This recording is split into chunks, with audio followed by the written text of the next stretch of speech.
Now we'll start with the unit 2. The unit 2, the first topic that we're going to discuss in unit 2 is organizational change.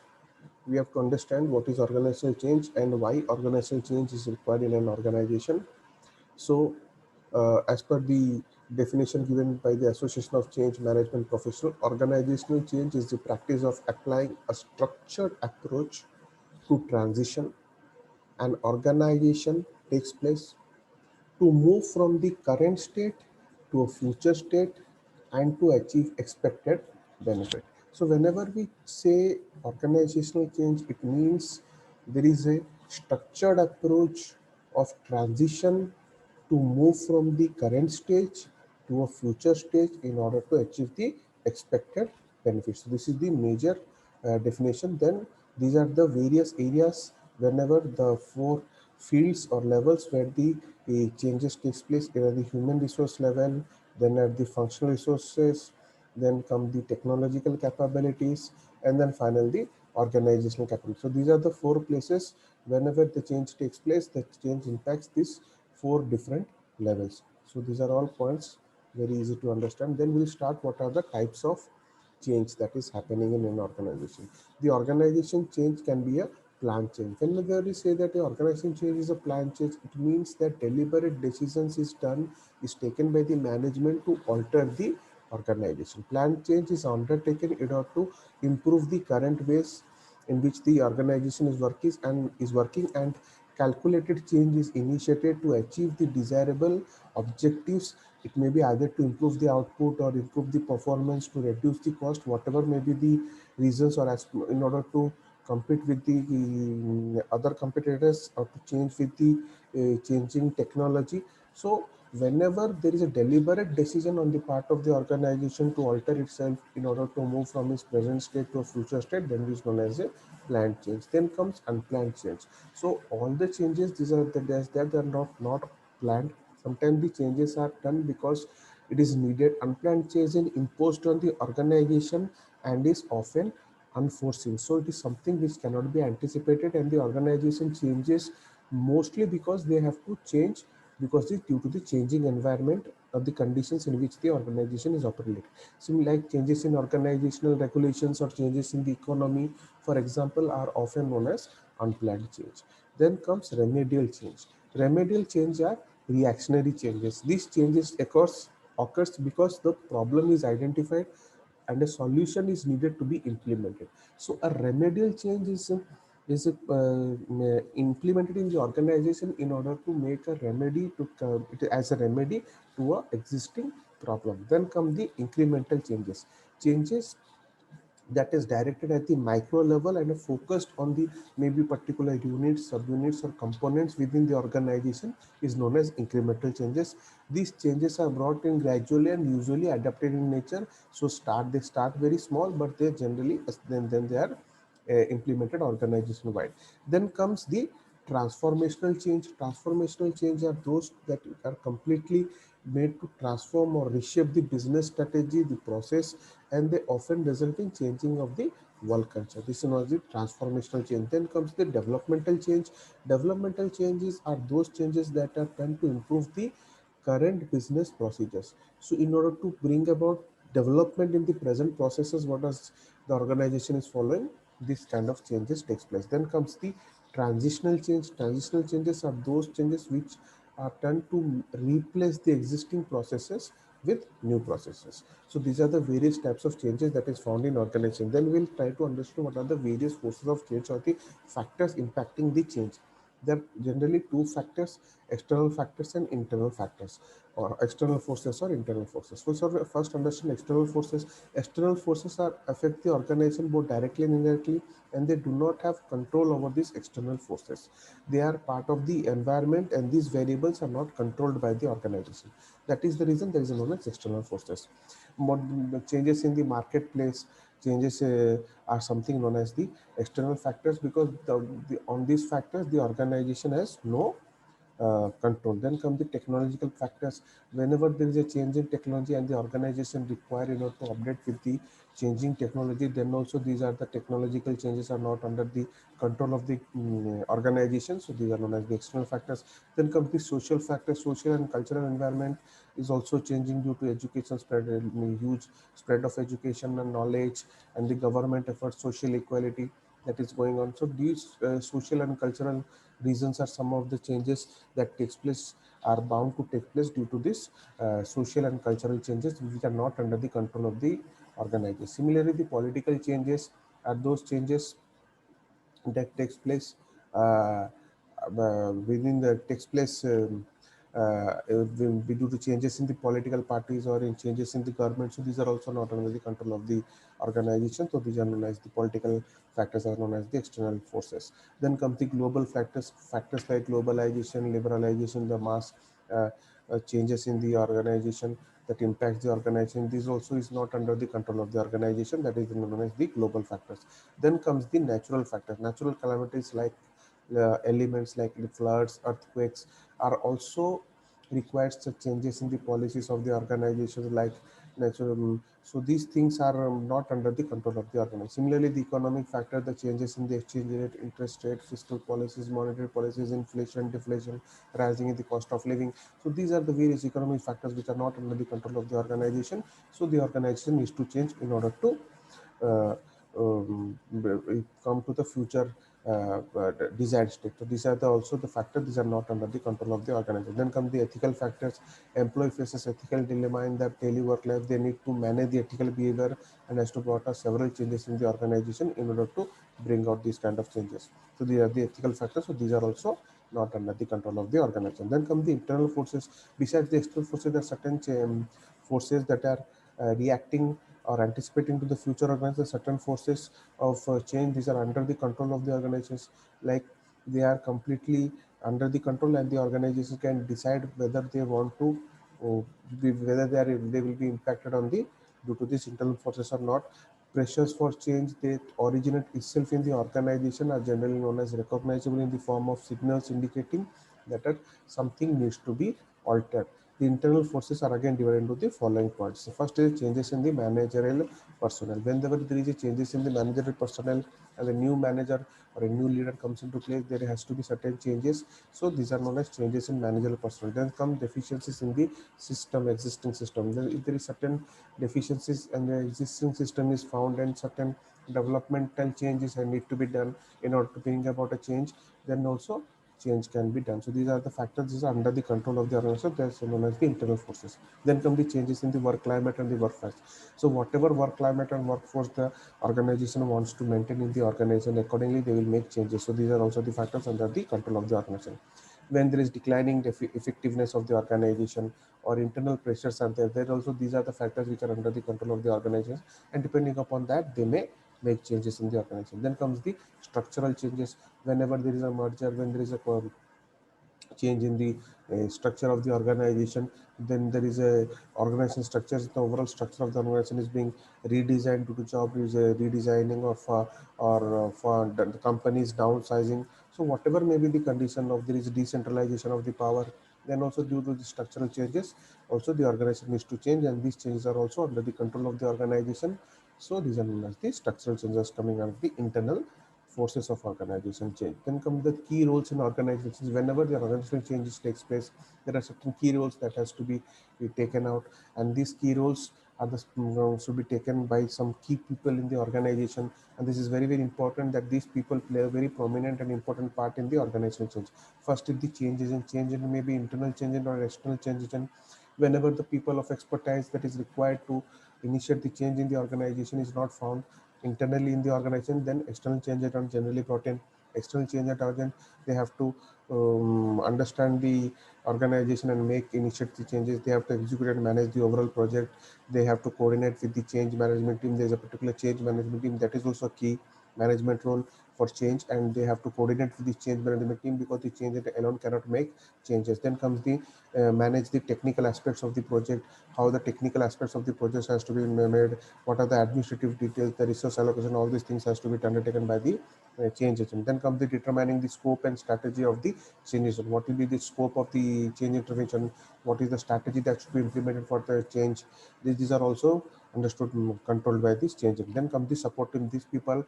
This offer guideline, guidance and knowledge. They also assist in the project planning and implementation, and they provide tools, techniques and tactics for changes. So these are also very important people part, support team they play in the change process. Then comes the change management team. They support the change agent, and these people are manage the projects, the people, the resources, everything are managed by them. They design the strategy and the roadmap and handle the day-to-day operation of the change management. So these are the main various roles that is run by the change management team. Then comes the business leadership. That is the role of the business leader. They act as sponsors. They will be completely financing the project, change project. Then there will be lead programs, reach change programs will be there, and they will enable the and facilitate the project success. So if their people are standing strictly behind this organizational change, then it can be implemented successfully. So this business leadership is also very important, and they find a very key role in the organizational change. Then come the project managers. These people are the critical players in the in any change initiative, and they actively support a project within their purview. So the project managers are assigned for various projects, and this project manager, whatever comes under purview, all the day-to-day support they give to the people. They coordinate with these people. Then the change teams, they also uh, juggle a lot of hats and try to manage these various team and to understand and communicate with these teams and the people in the in this team. Then they identify and manage resistance in those teams. So this project manager is also very important in the organization. Then comes the finally the participant. The participants also play a major role. These are the people for whom the change is being implemented in the organization. So the participants should be such that she should be understand, they properly communicated regarding the change process and why the change is required. When they understand this, then there will be less resistance and there will be more acceptance. Then there is a change process. This also is a very important question. So this is the complete step by step process. As you can see from the diagram, first any a change that has to be initiated, first the organization, we have to become aware of the pressure of the change. Why there is a pressure for change, we have to understand that. Then we have to recognize the need for change. Once we understand why the change is needed, we understand the reasons for change, then we can understand, diagnose the problem easily. And once the problem has been diagnosed, once we understand why the change is required, what are the pressures, then we can actually plan the change, and then we can select the right intervention to foster the change. Because if the right interventions are not selected, then it will lead to a wrong implementation of the change.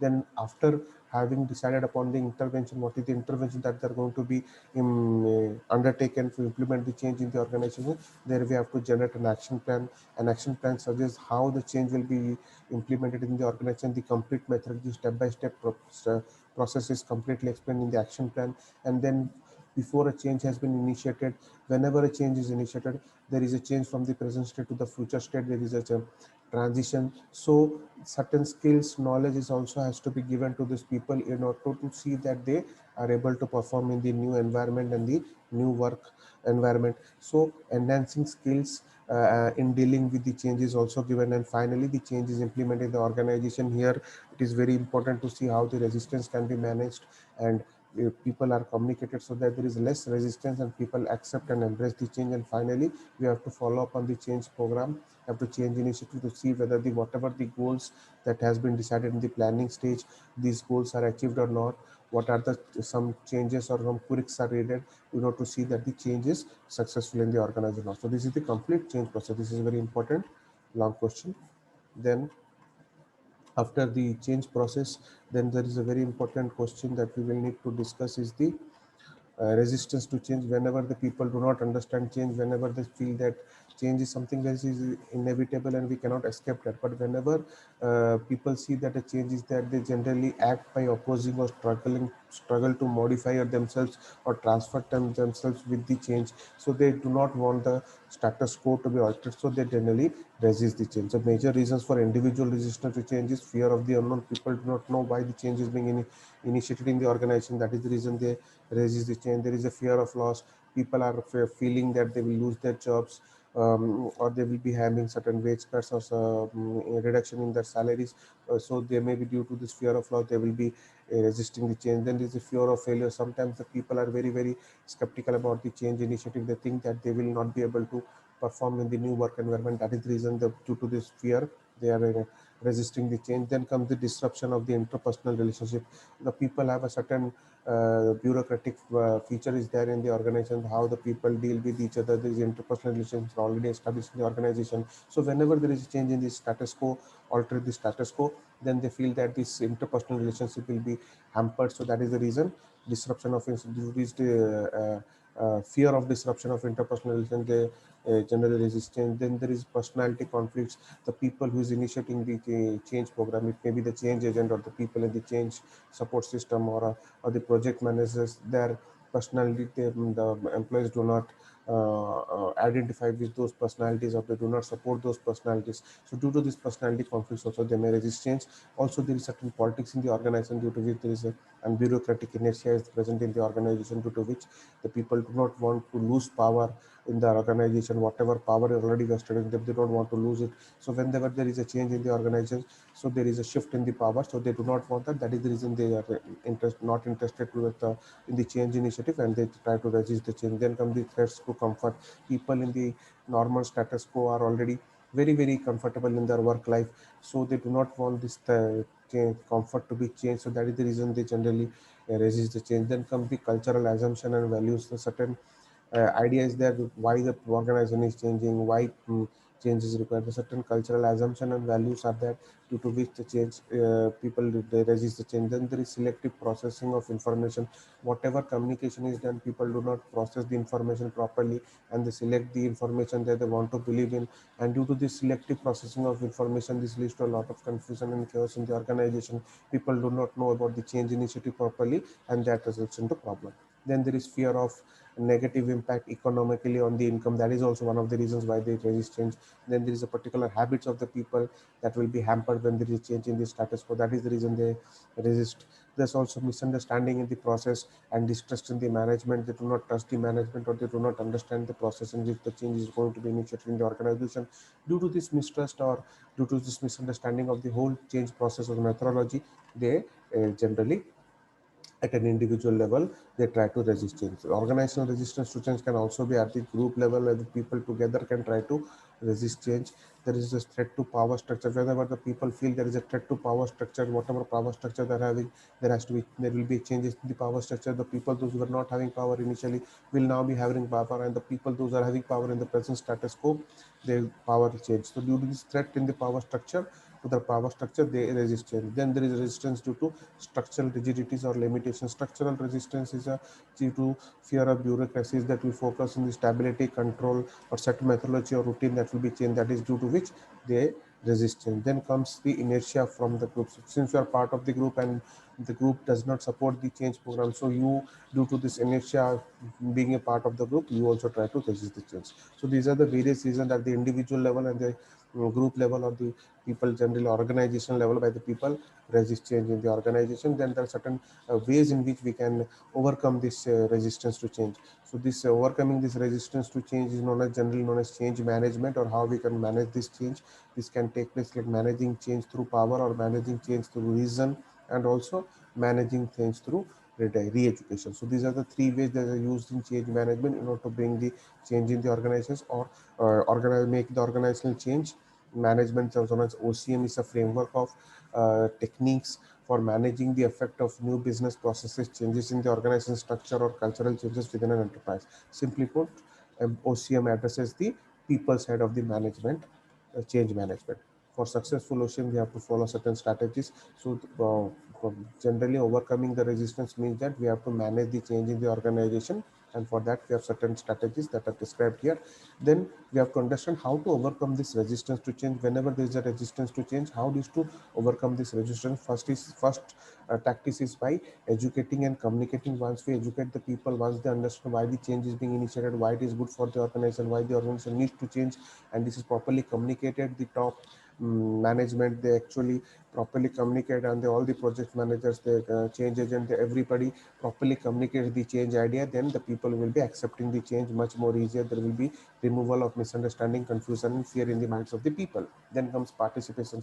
Those people who are registering the change, who are leading this registration change, they can be participated by making them participate in the change program. those resistance to change can be broken. Then building support and commitment, we have to build a certain commitment and support with the people. The people should be committed and to feel that they should support the change system. Then also the resistance to change can be, by building this support and commitment, this resistance to change can be overcome.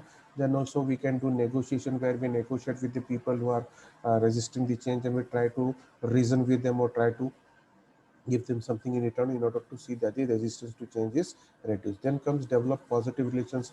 The once there is resistance to change, if there is a positive relationship, then the resistance to change will be not there. So we'll try to develop this positive relationship with the employees so that the people will not resist the change. Then there is implementation, implementing changes fairly, and changes should be implemented fairly throughout the organization. Nobody should be given any extra benefit.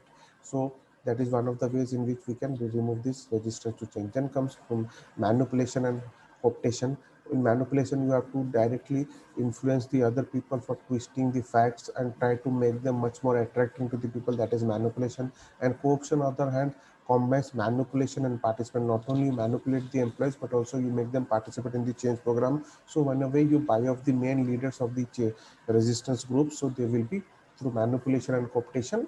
Generally, this change can be resistance to change can be overcome. Then selecting the people who accept it. Generally, while recruiting people, we should recruit human resources. Those are very open to change or are very dynamic if they want to change on a regular basis. So if we are selecting proper people who accept change, there will be less resistance to change. And finally, question can be used. Certain threats can be given, and threats or force can be done to these resistors to see that they resist the change, they do not resist the change and accept the change. So these are the ways in which we can overcome the change.